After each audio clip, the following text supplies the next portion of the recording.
Daniel, para a gente poder estar debatendo uma questão tão atual, né? Então, eu represento aqui o FIT, tá? O FIT é Instituto Flextronics, Instituto de Tecnologia. Nós somos uma empresa que a gente é credenciado pelo Ministério de Ciência e Tecnologia e pelo Ministério da Economia, tá? Então, nós somos uma organização aí sem fins lucrativos, credenciado aí pelo Comitê da Área de Tecnologia da Informação e Comunicação e também pelo Comitê das Atividades de Pesquisa e Desenvolvimento da Amazônia. Então, o FIT, ele surgiu aí em 2003, na área de desenvolvimento aí de P&D e inovação.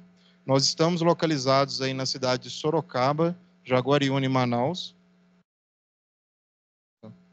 A gente tem parceria em nível de universidade, centro de pesquisa, tá? Nível internacional e nacional. Somos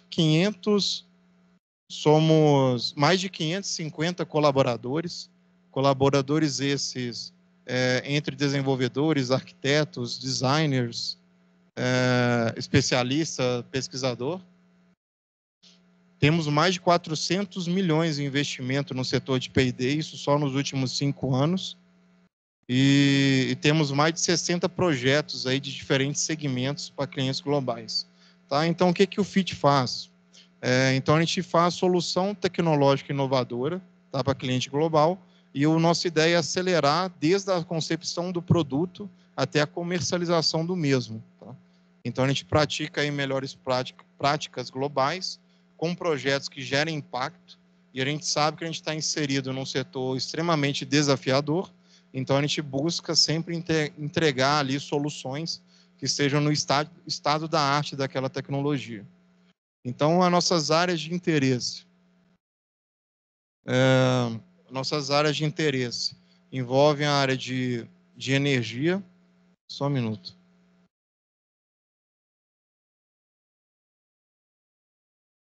Então, nossas áreas de interesse são as áreas de energia, mobilidade, saúde e o agro, tá? Junto com a tecnologia da informação e comunicação.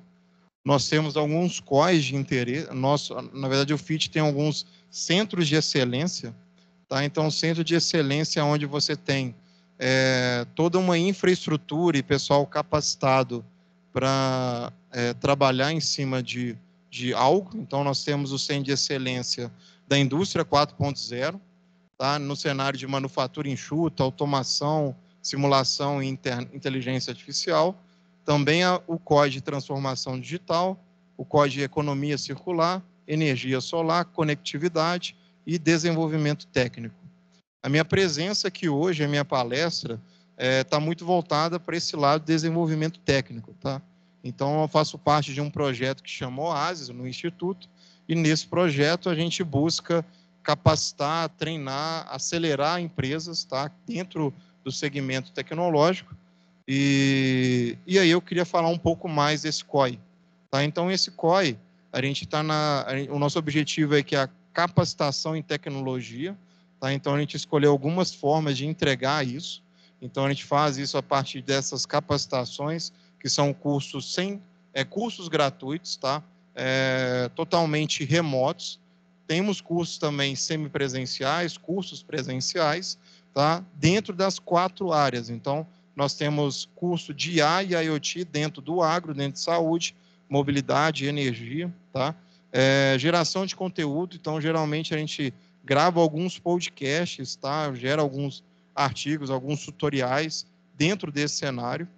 Então, a gente também gera conteúdo nesse segmento, nessa frente. E também a gente faz a parte de aceleração de startups. Na apresentação anterior, eu cheguei a falar um pouco mais sobre o projeto Oasis. Então, quem estiver ouvindo ou presencial ou aí no Teams e tiver interesse ou tiver o viés aí de empreender num cenário tecnológico, o Oasis pode ser uma ótima opção. Então, eu vou deixar o link aí com vocês.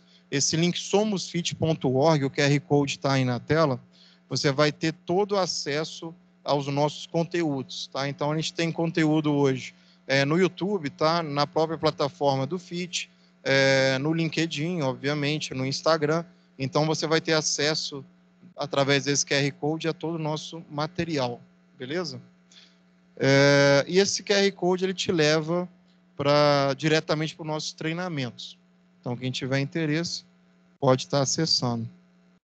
Eu vou deixar um pouquinho na tela para dar tempo do pessoal pegar o link.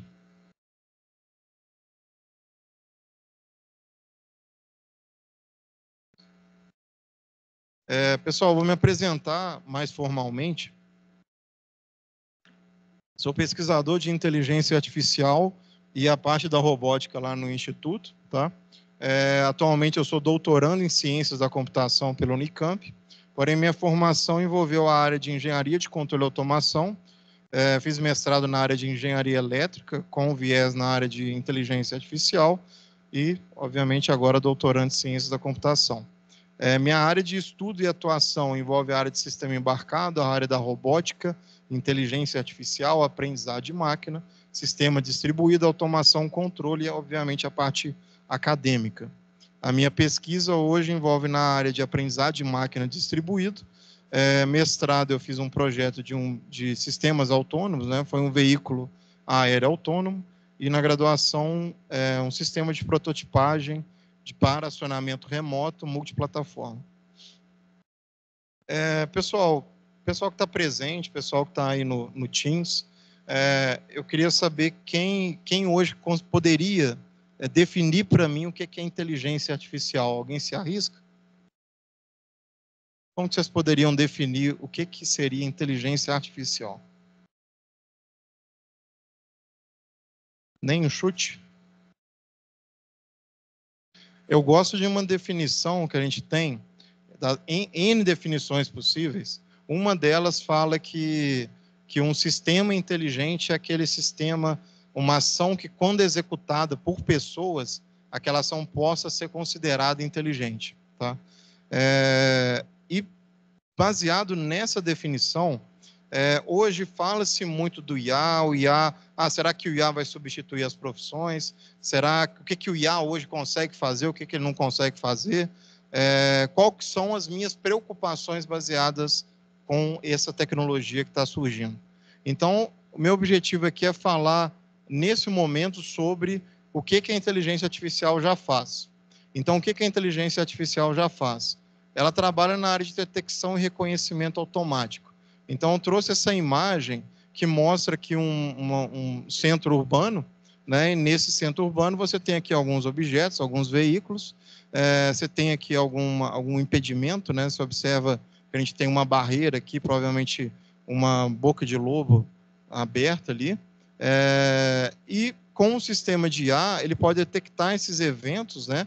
Talvez aqui o início de uma briga, talvez um furto, talvez um acidente, talvez, enfim, qualquer evento desse cenário, o IA, você pode ter uma câmera ali fazendo esse monitoramento e ele vai tomar a decisão ali de acionar a equipe de segurança ou o responsável aí para fazer a manutenção dessa via.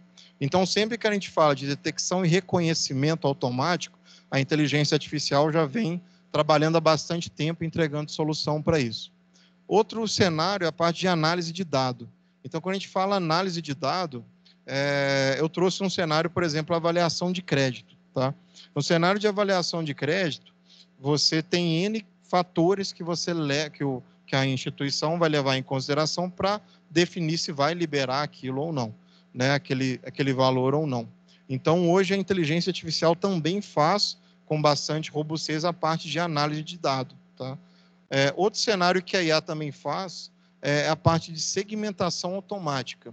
Então, eu trouxe aqui alguns exemplos esses que envolvem os setores que eu comentei e também envolvem a indústria. Tá? Então, por exemplo, no primeira imagem, observe que a gente tem uma imagem de uma ressonância. Tá? Então, você tem aqui, não sei se está claro, mas a gente tem aqui uma borda em cima de uma parte do cérebro, determinando ali que essa é a região de interesse principal.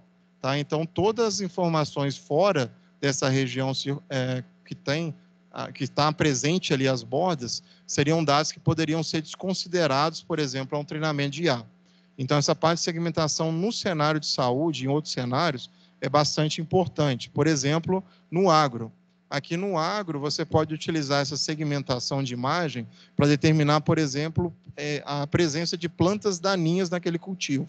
Tá? Então, a partir desse reconhecimento, determinar aí qual que é a ação que deve ser tomada. A área urbana, então, a gente já viu aquele exemplo na primeira imagem, eu trago aqui de novo uma segmentação, por exemplo, de pedestre, veículo, tá? Arbustos, etc.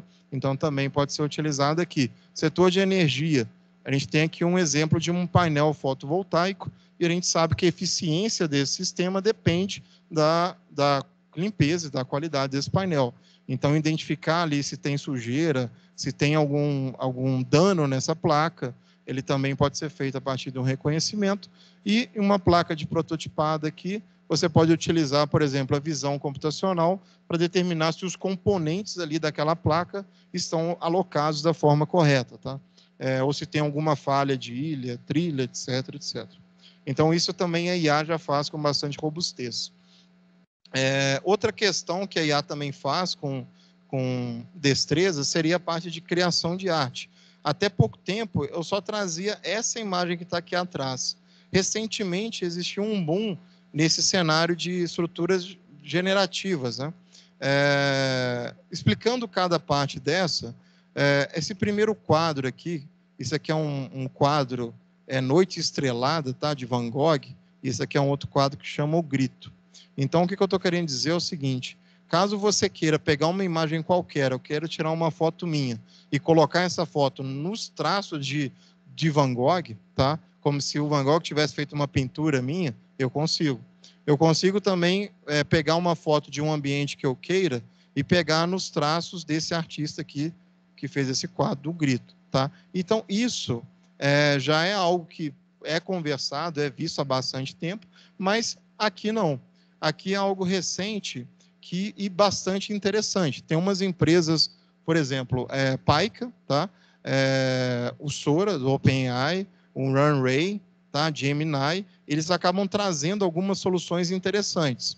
Por exemplo, observe aqui, não sei se está claro para todo mundo, aqui é um guaxinim, tá? Isso aqui é o planeta Terra no fundo, isso aqui é um burrito. Ou seja, tem um guaxinim voando o espaço atrás de um burrito. É isso que está aparecendo na tela. Além de ser cômico, né, essa imagem, isso aqui foi gerado a partir de uma IA. Então, você tem uma conversão aí de texto para vídeo, onde você determinou, que não vai dar para ver de forma clara, mas aqui está escrito para criar um guaxinim no espaço atrás de um burrito. Tá? Então, ele criou esse vídeo. Então, texto para vídeo. O que poderia... Tem uma outra opção aqui, que seria imagem para vídeo. Por exemplo, eu tenho uma foto minha parado e eu quero aquela imagem, por exemplo, eu colocar uma dinâmica naquela imagem. Por exemplo, eu correndo, eu dançando. Então, você poderia pedir isso aqui para a IA, ela faria para você também. Outro cenário seria, eu tenho um vídeo meu correndo na Praça da Liberdade, eu quero pegar esse mesmo vídeo e colocar eu correndo no deserto. Então, você pode também, o Pika, ele entrega essa solução para você. O Sora e o Runway também entregam nessa mesma mesmo produto, aí, essa mesma ideia. E aqui eu trouxe o Gemini. Tá? Quem conhece aí o ChatGPT? Todo mundo, né? Gemini, quem já usou Gemini da Google? Gemini é um produto recente que a Google lançou, tem a mesma proposta de uma estrutura generativa. A diferença de um para o outro é o momento que foi lançado realmente. Né? A Gemini ela se julga um novo estado da arte de uma estrutura multimodal. Né? Então, por que ela se denomina multimodal? Porque é um produto que ele vem para entender o ambiente da mesma forma que o humano entende. Então, a gente entende o ambiente a partir de um vídeo, de uma fala, de imagem, de texto, e o Gemini ele tem essa proposta. Tá? Só para aprofundar um pouquinho mais só nessas estruturas generativas, quando a gente está trabalhando com processamento de linguagem, o ChatGPT trabalha com um negócio que chama token. Tá? Essas estruturas trabalham com um negócio que chama token. Esse token, basicamente, pode ser considerado quando você consegue uma sequência de caracteres que consegue entregar alguma semântica ali, alguma lógica ali. Então, a partir disso, a gente interpreta e a IA também interpreta. Só para ter um comparativo, quando o ChatGPT foi lançado, ele tinha um poder de entendimento ali na área de 40 mil tokens. O Gemini, no nível de empresa, ele consegue trabalhar no nível de 1 milhão de tokens. Basicamente, eu estou falando que o Gemini ele poderia ler um livro inteiro, fazer o entendimento daquele livro em pouco tempo, né? Não falar segundos, mas pouco tempo, tá? Então, é um poder realmente gigantesco que a gente está conseguindo aqui. E aí eu vou entrar para outros cenários que envolvem um pouco mais a robótica, tá? Então, por exemplo, entrega autônoma. Quem hoje acredita que a gente já tenha carros autônomos seguros no Brasil, no mundo? Você acredita hoje que é uma solução que já existe, já está presente? Levanta a mão aí. Quem confia, quem acredita hoje, quem confiaria em entrar em um carro totalmente autônomo? Levanta a mão. Legal. Por que a gente tem algum exemplo de um veículo autônomo no Brasil? No Brasil, não. A gente poderia ter alguns exemplos, por exemplo, em outros países, tipo a Califórnia, outras regiões, tipo a Califórnia, né? Temos alguns ali, né? O porquê que a gente tem lá e talvez não tenha aqui? Quando você insere algum nível de tecnologia em qualquer região, não é só a tecnologia que tem que ser aprovada, tem toda uma regulamentação do setor que também deve ser aprovado, tá? E, obviamente, na parte de mobilidade urbana não seria diferente. Esse vídeo que eu vou passar, acho que eu vou deixar ele sem áudio, né? Deixa ele sem áudio? Esse vídeo que eu vou passar, aumenta.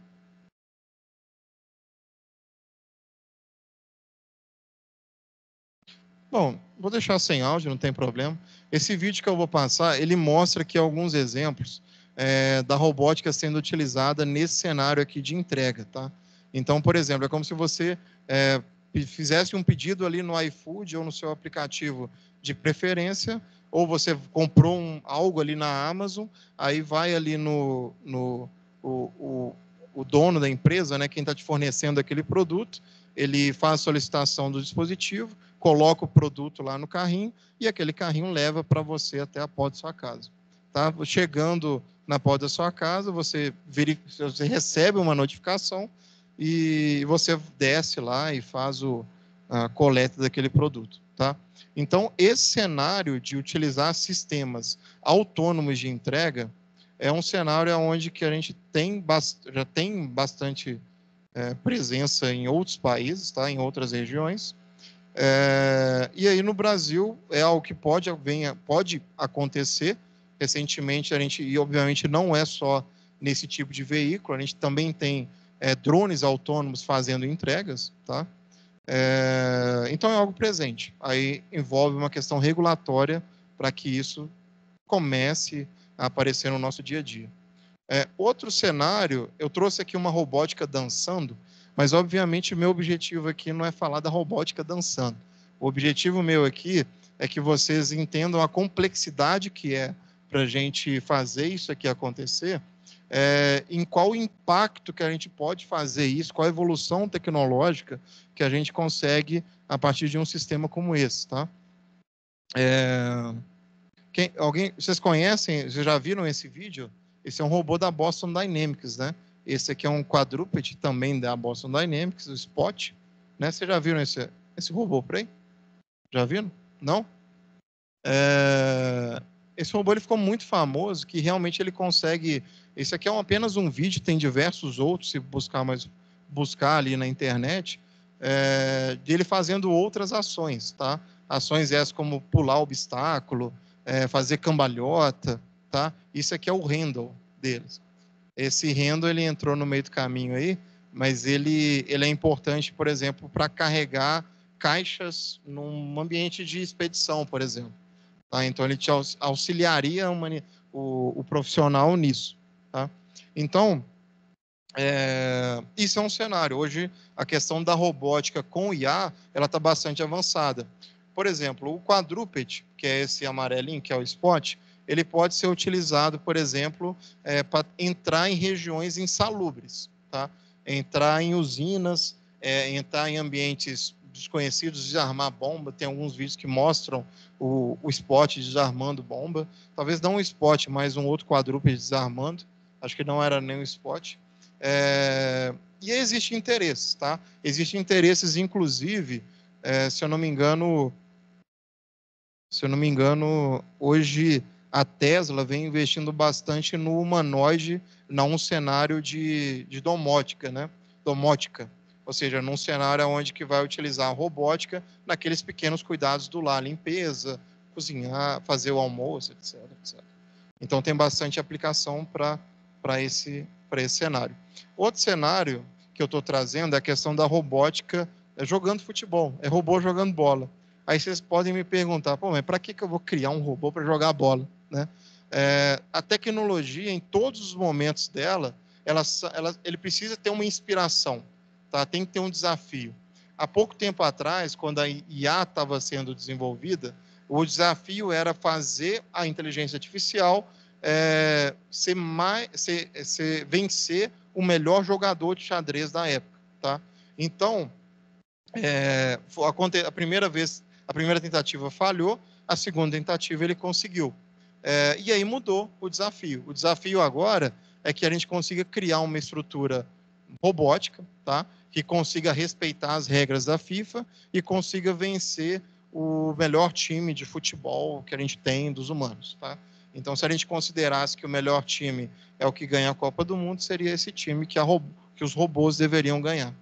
E aí existem diversos desafios envolvidos, né? Desafios esses como uma coisa é você levar a canelada do humano, outra coisa é você levar a canelada do robô, né?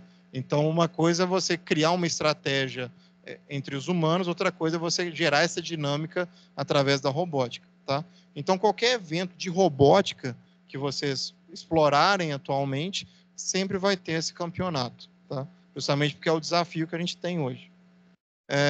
E agora eu quero falar um pouquinho sobre alguns interesses nesses setores que eu citei, que o FIT ele tem esse viés, tá? O setor de agro, setor de saúde e energia e o setor automotivo. Então, como que eu poderia utilizar o IA para auxiliar, por exemplo, o setor de energia? Na área de, por exemplo, gerenciamento de redes inteligentes.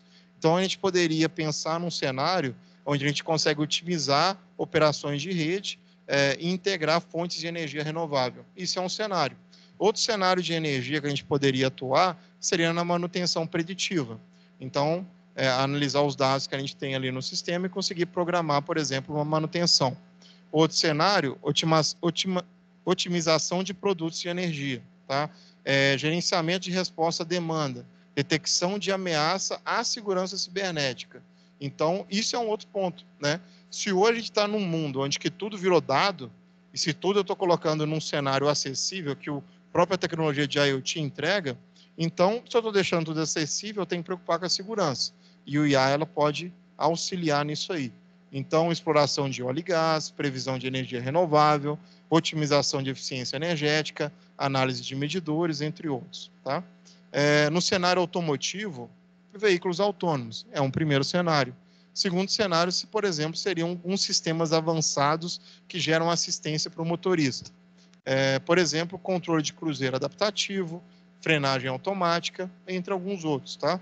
Manutenção preditiva de veículos, experiência ao motorista personalizada, entre diversos outros. Eu vou deixar o meu e-mail ao final. Quem quiser essa apresentação, eu vou disponibilizar, tá? Então, eu não vou percorrer todas aqui, eu vou passar mais de forma superficial, justamente por causa do nosso tempo. Então, a gente tem um setor automotivo, tem um setor da saúde, análise médica, medicina personalizada, enfermeiros virtuais, cirurgia robótica assistida, tá? Então, é um cenário que outras tecnologias com o IA conseguem hoje dar essa assistência, tá? Então, o 5G ajudou bastante nisso. Apoio à saúde mental. Então, a gente tem algum chatbot com IA que oferece suporte já à saúde mental. Programas de reabilitação personalizado, otimização de dosagem de medicamento, entre alguns outros. Tá? E aí, obviamente, também tem um agro, e um termo que eu mais trago aqui como como interesse, eu coloco como na questão de agricultura de precisão. A agricultura de precisão, ela trabalha muito os dados do campo e como que eu posso usar os dados no campo para melhorar o meu cultivo, etc. Tá? Então, como eu disse, vou compartilhar esse slide com vocês, vocês podem consultar num segundo momento. E agora eu quero falar, chegar num ponto também de debate aqui, que são o cenário de controvérsia do IA. Controvérsia é tudo que deve ser debatido, né? E aí entra questões importantes sobre IA. Tá? Obviamente, talvez não estejam todas aqui, mas eu busquei colocar pelo menos as principais. Quando a gente fala de inteligência artificial, a gente fala num possível viés de dado. Viés de dado significa o quê? Uma tendência que você tem a algo. Todos nós temos um nível de viés. Eu tenho uma tendência no café da manhã a consumir tal coisa. Eu tenho uma tendência, quando estiver estudando, a consumir tal tipo de informação. Então, todos nós, eu tenho um comportamento ao volante. Então, todos nós temos um tipo de viés. O nosso objetivo é conseguir separar o que é uma mazela social, né, que não deve ser compartilhada, e o que não é, o que a gente pode compartilhar. Tá? Então, viés é um ponto de preocupação, preocupações com privacidade de dado. Então, se o dado aí está disponível, se a gente tem vários dispositivos aí, ou sistemas que coletam nossas informações, privacidade de dados essa preocupação com a privacidade é algo relevante. Realocação de trabalho. Quem aí acha que o IA vai substituir todo mundo daqui a algum tempo? Levanta a mão para mim, por favor. Quem tem medo do IA substituir a sua profissão? Levanta a mão. Isso é um medo recorrente, tá? Fico feliz que vocês não tenham esse medo. Realocação de trabalho, armas autônomas. Então, a partir da hora que eu estou dando autonomia, por exemplo, àqueles dispositivos, e aí, o quão mal aquele dispositivo ele pode fazer para a humanidade? Por exemplo, eu vou trazer alguns exemplos aqui, por exemplo, de uma metralhadora no quadrúpede. E aí? Eles falam, não, vou utilizar essa metralhadora justamente para uma questão de segurança pública. Mas se esse robô ele mata alguém, quem que é responsabilizado? O dono do robô? O governo? Ou seja, ponto para discussão. Prestação de conta e responsabilidade, é o ponto que eu acabei de levantar. Risco existencial. Quem aí viu o Exterminador do Futuro e acha que isso, tudo que aconteceu lá pode acontecer nos dias atuais? Será que a gente tem uma Sarah Connor aqui no auditório? Transparência e explicabilidade, tá? Então, antigamente, a IA, ela crescia muito e entregava o resultado e o pessoal falava, não, beleza, tem o meu resultado aqui. Mas hoje não é só entregar o resultado, a gente quer, como que chegou nesse resultado? Transparência e explicabilidade. Então, por que eu estou trazendo essa temática? Porque é isso que vem guiando as pesquisas na área de inteligência artificial. Então, eu vou trazer pontos aqui, por exemplo, de viés, são pontos fortes, por exemplo, questões como sexismo e racismo, tá? Então, por exemplo, se hoje um modelo de IA ele se baseia em dados para ser criado, a gente sabe que, por exemplo, alguns setores têm a maior incidência de um gênero, né? Então, vou colocar o setor de construção tem uma maior presença do gênero masculino, enquanto, por exemplo, um cenário de saúde tem a maior presença ali do gênero feminino, tá? Então, se eu estou criando um algoritmo que vai fazer uma seleção de RH para uma vaga, uma oportunidade nesse setor, e se eu utilizo o sexo como um dado a ser trabalhado, eu posso, de cara, o meu modelo ele pode eliminar mulheres que queiram entrar no setor de construção, da mesma forma que pode eliminar homens que querem entrar no setor de saúde, simplesmente porque os dados dizem que os homens que atuam nesse lado, os dados dizem que as mulheres atuam no outro. Então, preocupar com essas questões é responsabilidade de quem está desenvolvendo o modelo. Tá? Reconhecimento de voz é um outro ponto, favorecimento comercial também seria outro ponto. Então, preocupação com os dados que estão sendo utilizados é uma preocupação importante. Outro ponto, questão de racismo. A gente tem alguns exemplos aí de alguns sistemas que, por exemplo, não identificaram pessoas negras. Alguns sistemas onde que confundiram o cabelo encaracolado como se fosse uma peruca. Sistemas que e sistemas autônomos que tinham uma predisposição maior a atropelar pessoas negras. Aí pode vir questões, isso é questão de câmera, isso é questão de tal coisa, mas o fato é, você está criando um sistema onde esse sistema vai ser utilizado numa sociedade e você é responsável para que ele represente a sociedade. Então, a sociedade, ela não é apenas de uma forma. Predição de crimes. Então, por exemplo, se você mora em uma região onde que tem um histórico maior de criminalidade, basicamente você poderia ali estar sofrendo um preconceito na hora de buscar algum trabalho, enfim, alguma colocação no mercado, tá? Então, como que a gente evita esse viés? Diversidade de dados, primeiro ponto. Avaliação e monitoramento do algoritmo, ou seja, não é só colocar o algoritmo ali, você também deve acompanhar aquele algoritmo, tá? Envolver time diverso, sair do modelo caixa preta tradicional da IA e entrar no modelo onde que você consegue explicar os dados. Avaliação contínua é essencial, rígidos testes e auditorias regulares, tá? Então, isso é o cenário do viés. Agora, a gente entra num outra controvérsia. Essa controvérsia fala sobre a pegada digital. Ou seja, vocês acreditam... Quem aí tem smartwatch? Levanta a mão para mim, por favor. Vocês acham que a partir desse dispositivo simples, eu conseguiria saber onde você mora? Consegue. Exatamente. Porque a partir dos sensores que eu tenho ali, eu consigo saber se você está deitado ou sentado. Ou seja, onde que a gente fica mais tempo deitado? Na nossa casa. Então, a partir dessa informação do smartwatch, eu conseguiria ver se você está na sua casa ou não. Tá? Então, quando a gente fala em privacidade de dado, eu estou colocando no cenário do device. Mas você poderia, a partir da hora que você participa de uma plataforma social, dá aquela curtida, compartilha, você está informando há uma característica sua nessa rede. A partir da hora que você utiliza uma plataforma de busca, você está mostrando seus interesses, tá? Dispositivos vestíveis que eu coloquei, geolocalização, tags de serviço. Quem tem aí o tag no veículo, né, sem parar, ou seja, quase todo mundo hoje tem, né?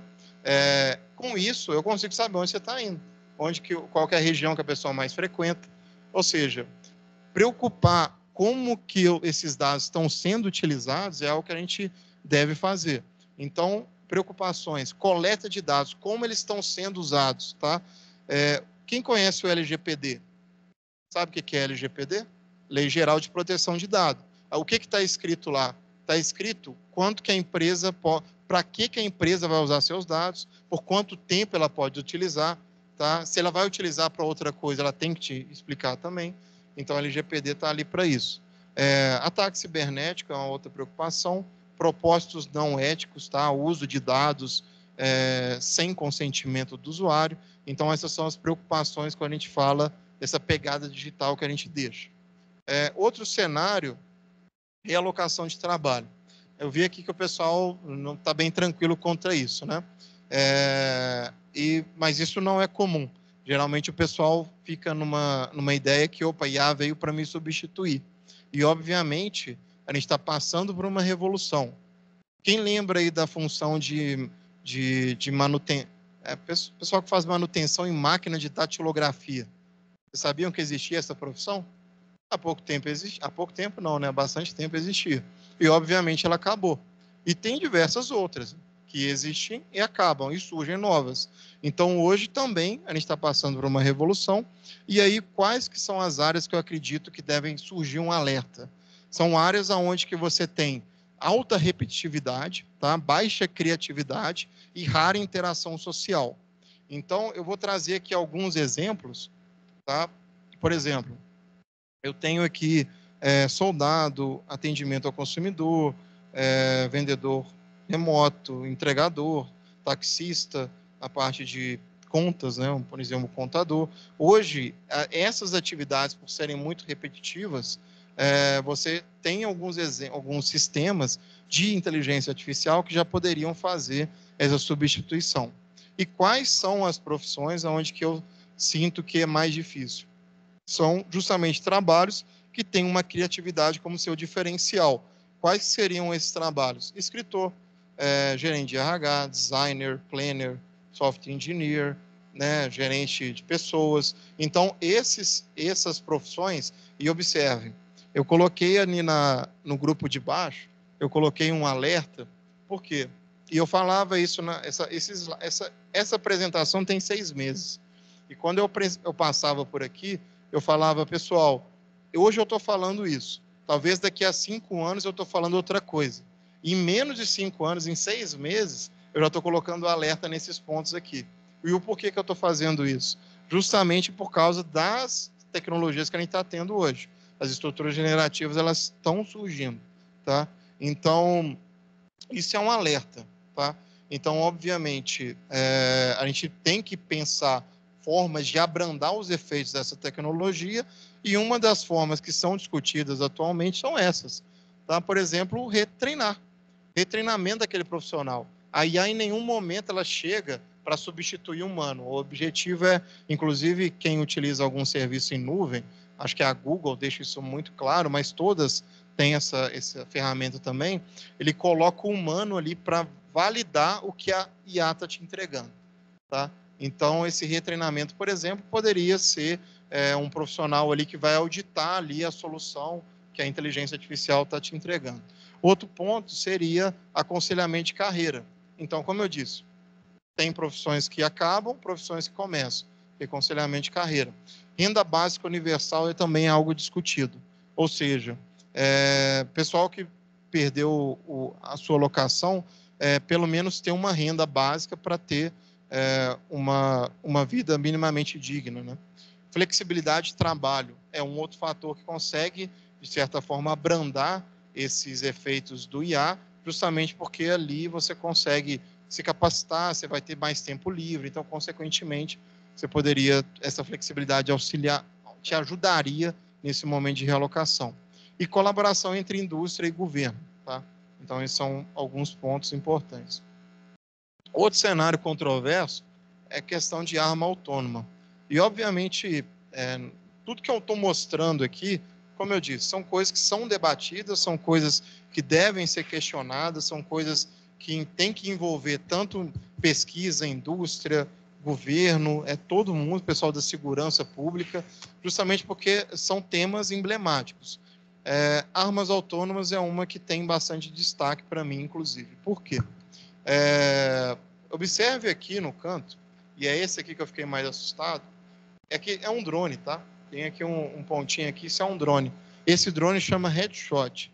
É um drone onde que ele consegue reconhecer um indivíduo, a partir da hora que ele reconhece o indivíduo, ele funciona como uma bala. Ele mira a testa do indivíduo e chega até aqui. Ou seja, ele se explode ali, é como se fosse um drone bomba. É isso, tá? E ele tem, aí você pensa assim, pô, deve ser destaque, deve parecer bastante. O tamanho dele é de uma moeda de 5 centavos. Então, ou seja, é algo bem, bem assustador, inclusive, né? A gente tem outras tecnologias, como esse quadrúpede aqui, né? Esse quadrúpede, ele tem ali, tá com uma metralhadora na sua costa, né? Então, a ideia é que ele faça segurança urbana, mas aí entra questões como, se esse quadrúpede aí acabar avaliando errado alguma situação e matar uma pessoa, quem é o responsável? Né? E outras armas, tá? Por exemplo, drone autônomo, entre diversos outros. Então, o que a gente deve questionar nesse lado? Quem se responsabiliza em caso de mau uso? De quem é a culpa? Quem é o responsável em caso de dano? Tá? Então, essas questões, elas são questões que também devem ser conversadas em governo, organizações internacionais, etc. Outro cenário, prestação de conta e responsabilidade. Então, há pouco tempo, isso realmente há pouco tempo, a gente tinha... tem uma técnica do IA que ela chama transferência de aprendizado, que é o transfer learn, muito utilizado. Porém, obviamente, dependendo do modelo de IA, ele aprende a partir do dado. Como eu disse, se a gente não olha o dado, a gente pode refletir em alguma mazela social. Esse modelo especificamente trabalhou com o comentário do YouTube. O que você tem no comentário do YouTube? O pessoal se solta ali, né? Toda a educação deixou de lado e estoura ali. Então, ou seja, tudo de mazela que a gente poderia ter, a gente tem ali de comentário. Então, o cara treinou uma IA baseada nesses comentários, e aí veio uma outra pessoa e utilizou esse modelo treinado para um aplicativo infantil. O que aconteceu? A criança brincando com o aplicativo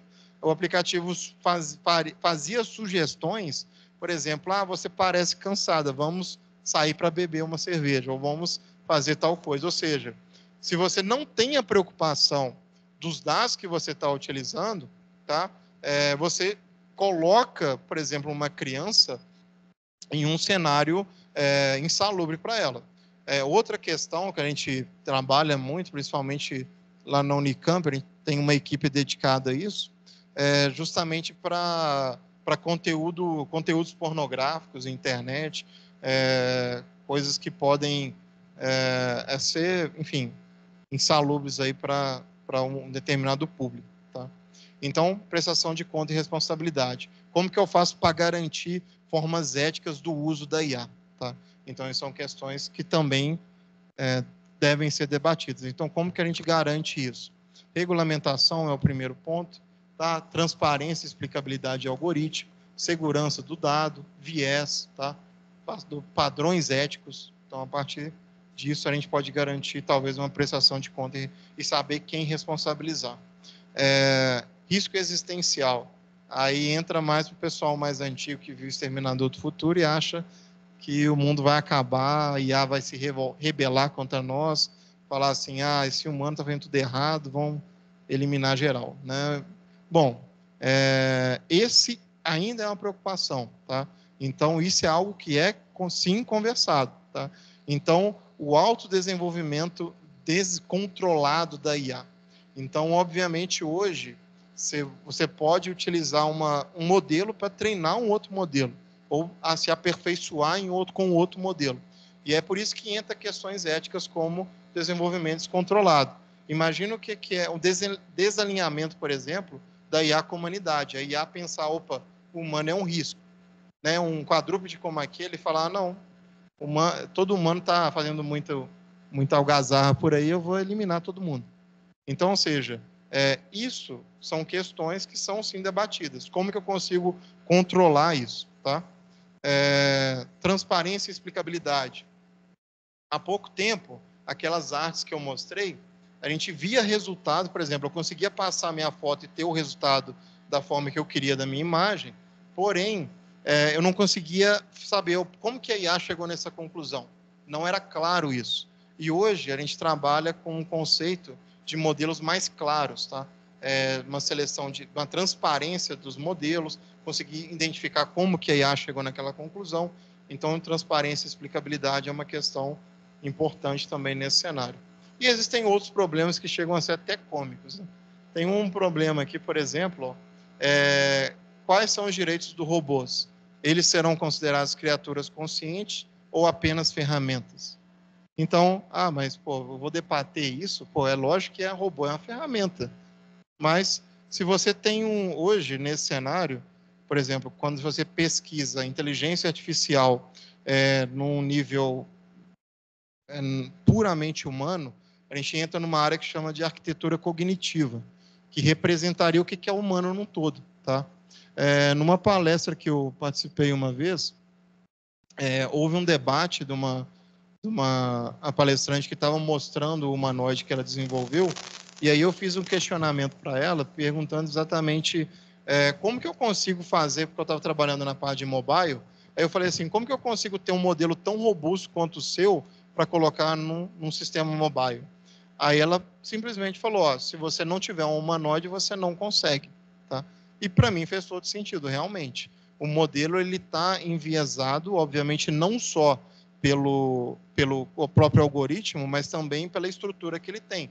Então, ou seja, se eu estou querendo desenvolver um humanoide, eu posso limitar, da mesma forma que o humanoide está limitado a uma dinâmica, o quadrúpede está limitado a uma dinâmica, aquele reno está limitado a uma dinâmica, e, obviamente, isso influencia o modelo final. Então, quando você fala arquitetura cognitiva, a arquitetura cognitiva ele remete a você entender o humano num todo, tá? E desenvolver um sistema extremamente consciente. E se você desenvolve um sistema extremamente consciente, será que ela é uma criatura que ela vai ter os seus direitos? Quem vai dar autoridade para esses robôs, tá? É direito de autoridade da arte criada por sistemas inteligentes. Ou seja, muito se fala aí sobre direitos autorais, né? Por exemplo, se eu tenho hoje um modelo que gera um texto, uma apostila, uma arte para mim, será que eu não deveria pagar o direito autoral dos dados que aquele modelo utilizou para chegar nesse nível? Então, são questões a serem debatidas. E até pouco tempo, eu não vou entrar nessa parte das áreas, mas até pouco tempo a gente não tinha nenhuma regulamentação para isso. Eu vou mostrar no último slide, a ONU, no dia 23, a recente agora, aprovou uma resolução aonde que determina normas e diretrizes de utilizar a IA de forma consciente. Tá? Eu vou compartilhar o link para vocês. Mas antes disso, eu quero falar sobre algumas perspectivas futuras do cenário do IA. Né? Então, eu falei um tanto de problema aí, expliquei alguma coisa que a IA ela já está atuando, mas beleza, e qual o direcionamento e oportunidade que a gente tem? Então, a gente pode falar de estrutura de fácil desenvolvimento. Então, se você quer hoje desenvolver um modelo de IA, você não precisa necessariamente saber programar, tá? Você tem estruturas hoje chamadas no-code, ou seja, sem código nenhum, que você faz desde o início ali da concepção da ideia até a parte da implementação sem codar em nenhum momento. Nos nossos cursos no FIT do IA, a gente está utilizando um sistema assim, justamente porque a nossa proposta nesse momento do básico é popularizar o conhecimento da IA. Porém, a gente está trabalhando hoje em cursos intermediários, que aí já demanda um pouco de conhecimento de programação. Tá? Ou seja, estrutura de fase de desenvolvimento é uma perspectiva futura. Modelos menores. Então, se a gente está falando hoje que o dado está na ponta, por exemplo, eu dei o exemplo do smartwatch, posso dar o exemplo do smartphone, do meu notebook, da minha geladeira, TV, etc. Se o dado está na borda da rede, obviamente eu tenho um hardware diferente. Ou seja, eu não vou conseguir rodar o mesmo modelo que eu rodo num servidor extremamente potente, por exemplo. Tá? Então, modelos menores é uma perspectiva. Desempenho do algoritmo também é algo. IA explicável. Então, a caixa preta do IA ela tem que ser abolida. IA mais humano, né? Um cenário de colaboração. Então, ou seja, tudo que a IA sugere é justamente isso, uma sugestão. A IA, o humano vai ter ali para validar, opa, é isso mesmo, eu concordo, vamos seguir assim, etc. Computação de borda, né? Os dados estão na rede, então tem que ter uma computação na ponta da rede. Estrutura federada. Quem aí já ouviu esse termo, estrutura federada? Federated Learning. É uma forma que a gente tem hoje de garantir privacidade de dado, tá? Sem criptografar. Basicamente, eu não tiro o seu dado do seu dispositivo. E eu consigo, ainda assim, ter um modelo robusto. Estruturas de cloud e regulamentação específica. São outras perspectivas que a gente tem nesse cenário, tá? E agora eu vou mostrar para vocês, essa é a regulamentação. Eu trouxe aqui o QR Code direto para o link do documento, né? Eu sei que o pessoal da computação gosta da documentação, né? Não vai querer ler resumo. Então, você tem aí o QR Code do documento. E o objetivo dessa resolução é justamente explicar sobre a transparência da IA, a diversidade, mitigação de riscos, tá? Então, isso foi um avanço que a gente teve muito significativo que aconteceu recentemente, tá? Recentemente, dia 23, tá? Então, a gente tem aí um grande avanço dessa discussão. Então, questões aí que... Essas controvérsias que eu trouxe para conversa, para a palestra de hoje, tem bastante norte guiado aqui para essa resolução que foi aprovada. Pessoal, eu queria agradecer aí o pessoal que está me ouvindo, a interação. Gostaria, né, que essa conversa que a gente teve hoje tenha contribuído aí para o conhecimento de vocês, ou minimamente instigado aí uma exploração desse setor de IA, que vem crescendo bastante. Lembre que se a gente não toma a rédea ali do como que a IA está desenvolvendo, se você não toma decisão, alguém vai tomar por você. Então, da mesma forma que pode ter um controle de vários setores, a gente pode sofrer um controle tecnológico, inclusive. Então, estude, entenda da área, que é o cenário que a gente está vivendo atual. Tá? Deixei aqui o meu e-mail, tá? adson.nogueira@fit-tecnologia.org.br. Quem quiser o slide eu encaminho para você. O QR Code ele já direciona para todos os links do Instituto, tá? E somosfit.org, você tem todos os links também ali do Instituto, caso você não consiga ler o QR Code. Obrigado, pessoal. Valeu.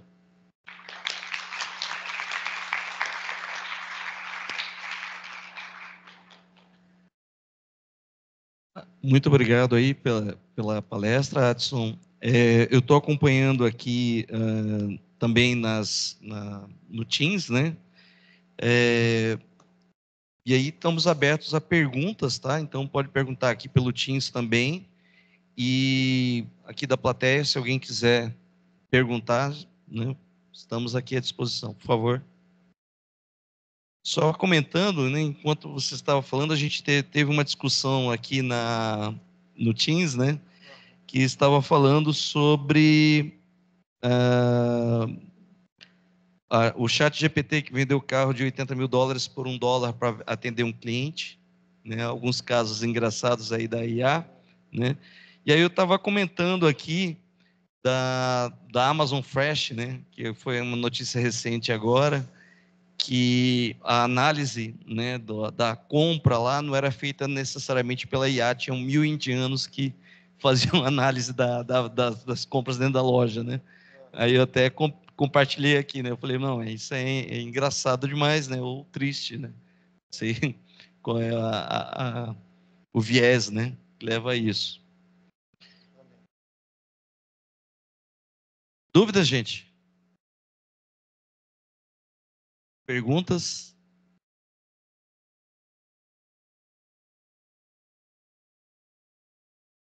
Pessoal aqui também no chat aqui agradecendo aí a palestra, tá? Beleza. Muito bom então, gente. Prazer. Vamos agradecer mais uma vez aí o Adson. Obrigado, gente. O Paulo Fernando aqui perguntou, existe algum impacto da IA federada para o LGPD? Quando a gente trabalha com estrutura federada, basicamente o que a gente tem eu mantenho os dados no dispositivo, tem um modelo dentro do dispositivo que está rodando ali, então eu não envio mais os dados para uma central, um servidor. O que eu envio é um modelo.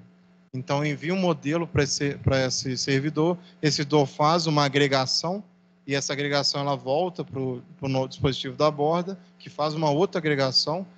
É como se fosse eu tenho um nível de conhecimento, todos nós temos um nível de conhecimento, a gente compartilhar todos os nossos conhecimentos. Então, eu não precisaria... É como se fosse... Vamos colocar um cenário robótico, eu acho que eu fico mais confortável nesse setor. Então, você, por exemplo, está desenvolvendo um drone para trabalhar no ambiente interno. Aí tem um outro drone que trabalha no ambiente externo. Tem um outro drone que trabalha, por exemplo, no meio do mar, ali no mar, ali numa petrolífera qualquer. Observe, esses 3 drones, eles são submetidos a desafios diferentes. Agora, imagine o que é o drone que trabalhava em ambiente interno também entender a dinâmica que ele deve ter quando ele for para o ambiente externo. A partir de uma estrutura federada, ele consegue te fornecer isso, tá? Na verdade, não necessariamente precisa ser federada, mas sim distribuída. Ou seja, é o compartilhamento de cenários que não precisam necessariamente ser vividos por aquele dispositivo, ou seja, aquele robô, aquele drone, tá? Então, não sei se eu respondi. Respondi? Sim. É isso. Ok. Estou com alguns... Ou seja, sem invasão de dados, pensei que a IA federada invadiu o aplicativo do usuário para fazer isso. Não tem invasão, né? Não. Os dados eles não saem do dispositivo. Uhum. Então, meio que eu vou dar um exemplo de algo prático dentro desse cenário de federado. Quando a gente compra um celular, você começa a digitar ali, ele vai te dar uma sugestão. Por exemplo, no meu caso, meu nome é Adson, eu vou digitar lá AD. Geralmente, quando eu digitar AD, eu estou querendo colocar meu nome mesmo, Adson. Só que aí ele vai me dar uma sugestão de outras palavras que poderiam ser coerentes. Adição, adicionar, enfim, qualquer coisa desse tipo.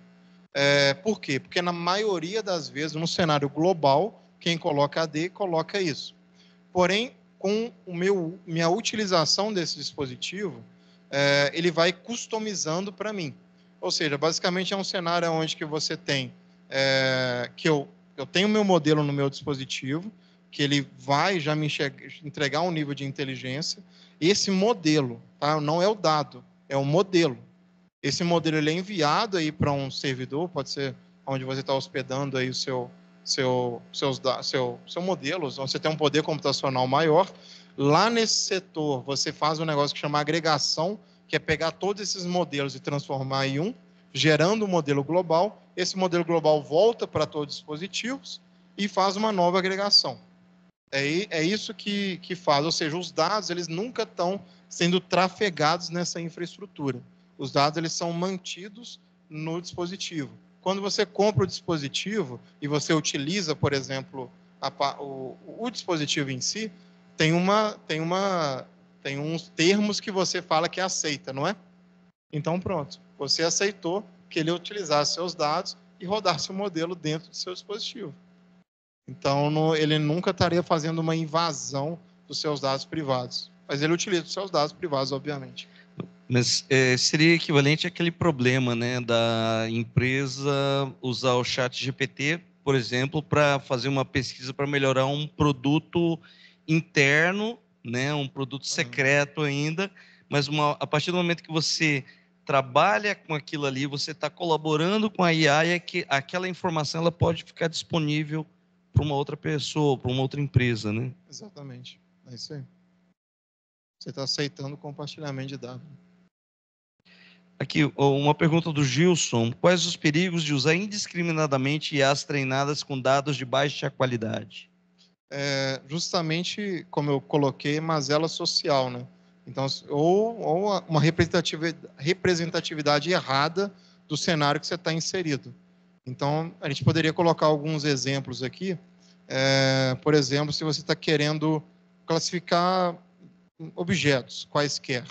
Então, quando você está trabalhando com imagens, eu quero muito que vocês tragam o que é inteligência artificial numa perspectiva humana. Então, vamos trazer o que seria o humano interpretar os objetos. Quando a gente nasce, a gente não sabe o que é nada. A gente sai perguntando para o nosso pai: pai, o que é isso? O que é aquilo? O que é aquilo? Nosso pai vai falando: isso é uma cadeira, isso é o palco, isso é um microfone, etc, etc. Então, beleza, a gente sai replicando isso. E se o nosso pai virasse para a gente e falasse, perguntar: pai, o que é isso? Ele fala: meu filho, isso é uma caixa de som. O que eu vou falar? E quando alguém ouvir esse objeto, eu vou falar: isso é uma caixa de som. Mas eu sei que isso não é uma caixa. A sociedade toda sabe que isso não é uma caixa de som, isso é uma cadeira. Da mesma forma que essa informação passada de forma equivocada gera um reflexo no desenvolvimento do indivíduo, também vai gerar reflexo no modelo de IA. Então, se você trabalha com dados aí que eles estão errados, que eles não representam bem o cenário que ele está envolvido, ele vai chegar em conclusões equivocadas, e essas conclusões equivocadas podem gerar danos irreparáveis. Um sistema autônomo, por exemplo, se ele não reconhece o indivíduo em sua amplitude social, ele pode levar esse indivíduo no último nível, né, de falecimento. Ok. Pessoal, mais alguma pergunta? Legal, então. Só lembrando, tá? Essa apresentação, ela está gravada, vai ficar no IC Talks, então vocês podem assistir novamente, pegar os links também, mas qualquer dúvida pode entrar em contato comigo, eu entro em contato com o Adson, os contatos deles estão ali também, né? E Adson, gostaria mais uma vez, em nome da PUC Minas, agradecer aí a sua presença aqui. Foram 3 palestras aqui na PUC em 2 dias, né? E estamos aqui à disposição de vocês, aqui, portas abertas para outras apresentações, né? Eu sei que parece que vocês têm um cachorrinho robô lá, né? Não sei se ainda tem lá. Temos o quadrúpede lá, tem o Naô, tem dentro da parte de robótica ali, a gente faz inclusive treinamentos com esses dispositivos. Atualmente ele não tá disponível, mas como a gente conversou, caso exista esse interesse em comum, a gente poderia, né, trazer para uma apresentação, né, Legal. e talvez um treinamento desses dispositivos. Legal. Eu que agradeço o convite e também fico à disposição aí para tirar dúvidas e, obviamente, o FIT está também de portas abertas para a PUC, caso queira fazer uma visita lá para a gente. Legal. Muito obrigado aí. Obrigado. Obrigado. Boa noite. Boa noite. Boa noite, pessoal.